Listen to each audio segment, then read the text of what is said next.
Hey guys, Joe DeMarco from the Crazy New York Driver Show. Today is Sunday, March 9th, 2025. Welcome to an exploration video. It's been quite a long time since I've done any New York City exploration videos. I finally got out today and I got one, and we're going to be exploring the historic 161st Street pedestrian bridge that you see in the background of this picture. Doesn't look like much from far away, but as you get closer, I'm going to show you all the cool stuff about it, and the only way you can ever see this stuff is if you're on foot, not driving 60 miles an hour in a car. So let's basically get started, because just about everything about this bridge is period correct. Let's start off with this bad boy right here, this light. It really looks older than it is, but my friend Ray tells me that this was put in the late 70s. Personally, for what it's worth, I think it's older than that. But Ray says that this was actually made by a company, and it was called the SPLS 2085 model, and it has an HPS light source. I do believe the entire pole is period correct. Not 100% sure about the globe. Maybe yes, maybe no.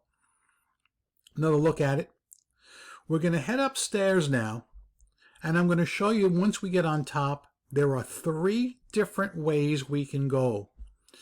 This leads from Sedgwick Avenue, which is where I'm standing now, and it goes up to Ogden Avenue on top.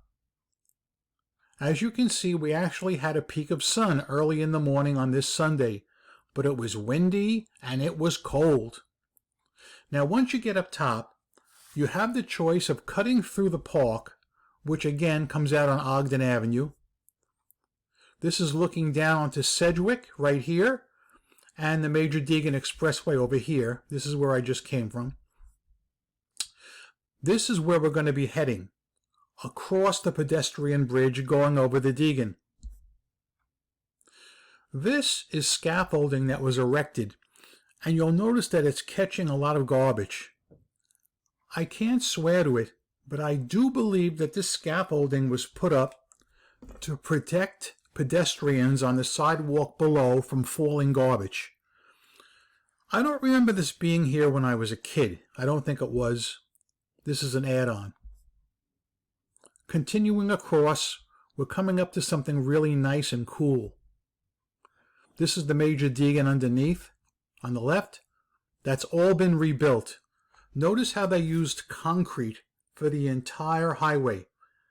Boy, oh boy, the city's really got some deep pockets if they can afford concrete for the entire major Deegan Expressway.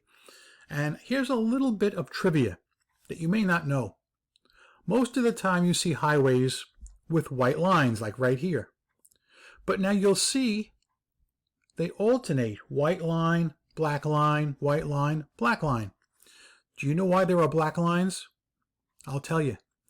Because on a rare sunny day, the glare is so bad you cannot see the white lines.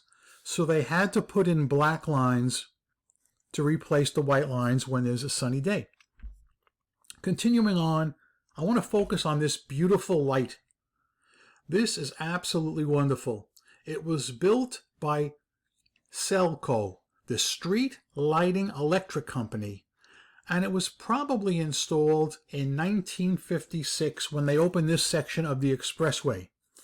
This little light right here is older than us. There's a close-up. Unfortunately, the glass is missing, but I'm happy to get what I can get. Now let's continue, and you're going to notice there's a gate here. This is very, very interesting. You have to keep left, and this is going to take you down into a park on the other side of the major Deegan. But this gate here, as you can see, look, this is the original iron gate. There are stairs going down, and right here, look, they put up a second gate. because apparently people were able to climb this iron gate, which is super high. It's got to be 10 or 12 feet high, and they don't want people going down there. And I'm going to show you why. This here, this picture didn't come out too good, but in the old days you could actually get down here. I'm sure I got a better shot of it for you. This is going down into the park across the street, like I told you. I'm going to check that out as well, although there's really not much down there. Look at the amount of garbage that people have been dumping off this pedestrian walkway. It's just sad. It really is, man. Now, here's a good shot of the stairs that are sealed off. Let me tell you a little bit about this. Firstly, these have been sealed off my entire life. The first time I explored here was when I was a little kid in the 1970s, specifically 1976. I remember it vividly because it was one of the few times I ever got jammed up exploring a place where maybe I didn't belong as a kid. Well, I got jammed up one time in this spot. And I'm not going to discuss that now because this is an exploration video. But let me tell you a little bit about the staircase. This once went to the Sedgwick Avenue 9th Avenue L station, and then the train went into a tunnel that has since been blocked up. I do not know the exact location of the tunnel, but I would love to get into it. There are active railroad tracks down here. I'm not sure if you can see them or not. Here's another shot of it. I imagine at one time this was a bustling commuter section with people running to catch the train. This is walking back down into the park, and it's a shame all the fences that the city has had to put up. I'm not talking about these blue ones. These railings are period correct. I like them. But you'll see as we get a little further down. There's a fence right here. Let me see if I got a better shot of it. There, you can see it right there. When I was a kid, this chain link fence was not here. You could easily hop over, which I did, walk back, and go down the path that I showed you earlier in that picture that wasn't that clear. And you could easily go underneath the highway and explore. Now you're probably thinking, well, Joe, why would you want to? Oh, I'll tell you in a second. This is the way I just came from. We just came from up here, all right?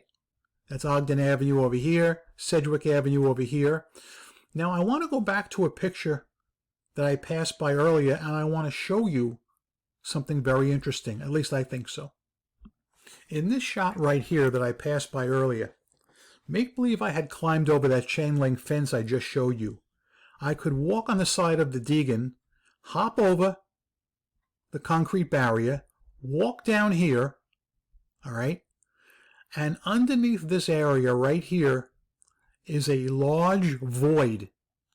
And there is, or at least there was when I was a kid, an abandoned piece of a subway station under there.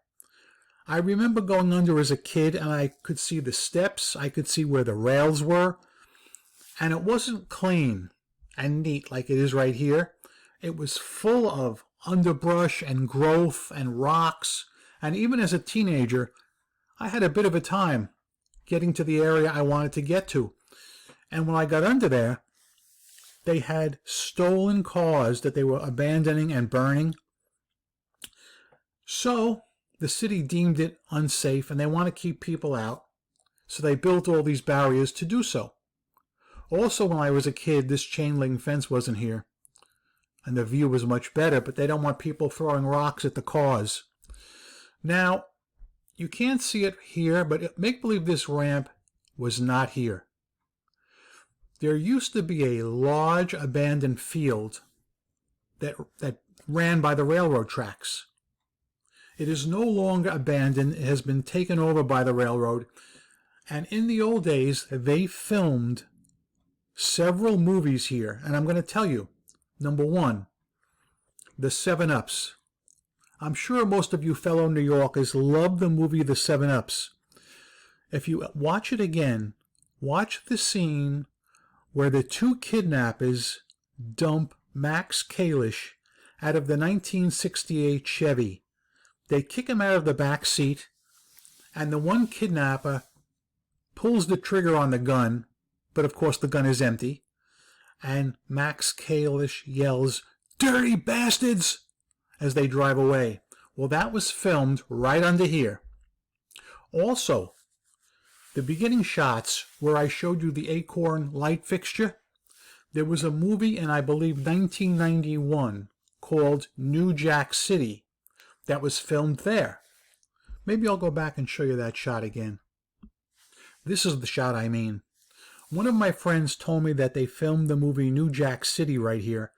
Unfortunately, I never did get to see the movie, but if any of you have, feel free to comment as you wish. And I would like your opinion, guys.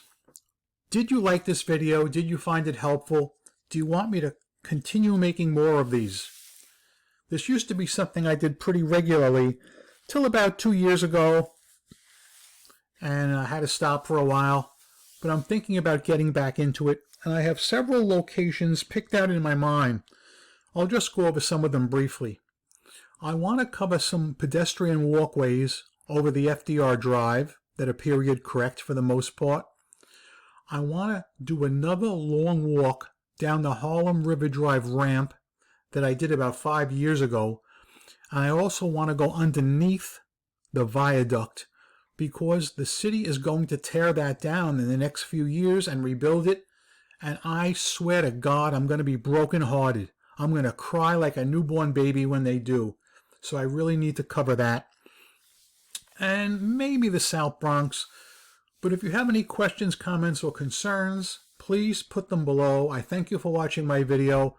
I'm Crazy New York Driver. You're not. Rock on and peace.